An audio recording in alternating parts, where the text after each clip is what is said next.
I've been several times to Guadeloupe and Martinique, and been to Marie-Galante, Ile-de-Saint, and always wanted to go to La Desirade, but it's not easy to go there. This little ferry is a hell of a ride, and in the old days it took days and days to get there from Guadeloupe. And this is Guadeloupe, what you see here. I've been offshore a little bit snorkeling, you see some mangroves. But my goal was to go to La Desirade, and I took a plane there because they got this airstrip. And then I went through the island on a little expedition across the island by foot, and go to its north shore. And I bet not many tourists have ever been there. This is La Desirade, the landing there. And this island is very unique. It was the first island for Christopher Columbus to see of the Caribbean on his way over from the Canary Islands.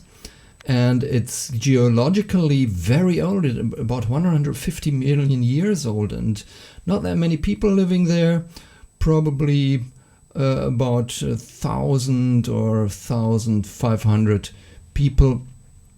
And well, they got these beaches, they got good food, but what you can do is you go up this steep climb here.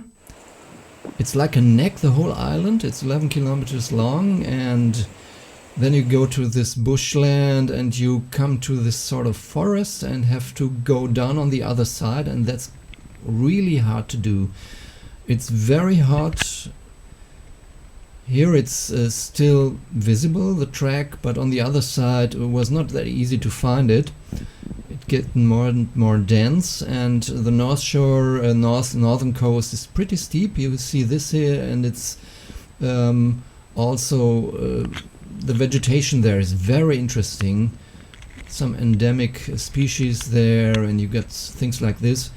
But I've been alone. If I would have broken my leg or something, maybe nobody would have ever found me again. You see, this is the track. I found it somehow. It's not really visible. And it's wonderful. You see this sort of jungle there. You see this here. Wonderful trees, and the whole scenery is really magic. And you, at one point there, you can hear the shore. And then you get to the other side, and I was totally alone. And this is one of the points of in the Caribbean. Nobody is there. There is no cruise ships. There's nothing. I bet that it's not easy to get there by boat even.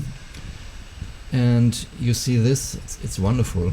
It's really nice, but very steep. This is me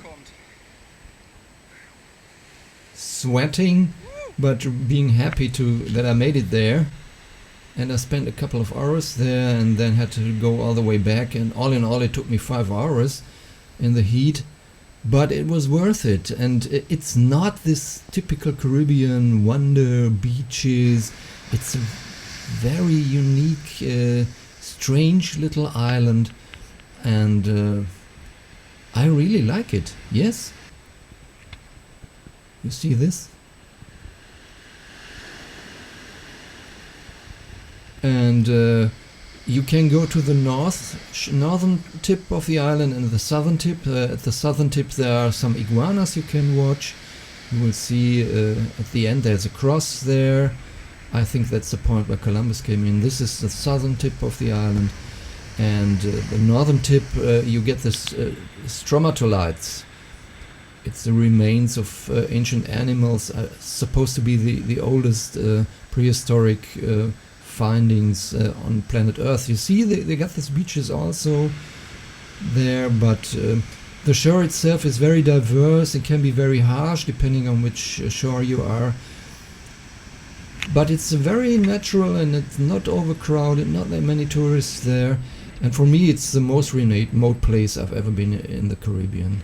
You can check it on Wikipedia or Google. Just check La Desirade, and then you go back, and if you look back, you can see the whole shape of the island, as you can see it from Guadeloupe or Marie-Galante, even better from Marie-Galante. You see it when I turn back. Last glimpse of the island, flying back by Piper to Pointe-à-Pitre on Guadeloupe.